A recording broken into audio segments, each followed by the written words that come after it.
పార్టీలో senior junior ఉండటం కాదు, ఎక్కువ కాలం రాజకీయంలో ఉండటమే అసలైన సీనియారిటీ అని మల్కాజ్గిరి ఎంపీ ఈటెల రాజేందర్ పేర్కొన్నారు. నిజామాబాద్ పార్లమెంటు నియోజకవర్గ పరిధిలో నూతనంగా గెలుపొందిన బీజేపీ కౌన్సిలర్లు, కార్పొరేటర్లకు మాధవనగర్ కమ్మ సంఘంలో ఆత్మీయ అభినందన సభ నిర్వహించారు.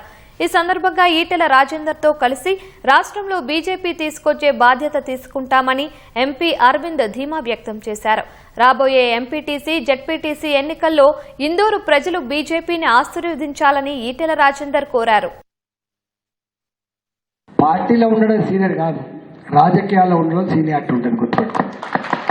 ఏ పార్టీ జాగీర్ కాదు, ఇది ఏ నాయకుడి జాగీర్ డివిజన్ కాదు.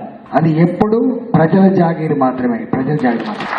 ప్రజాస్వామ్యంలో బాసులు ఎవరంటే ప్రజలు మాత్రమే తప్ప మరొకరు కాదు.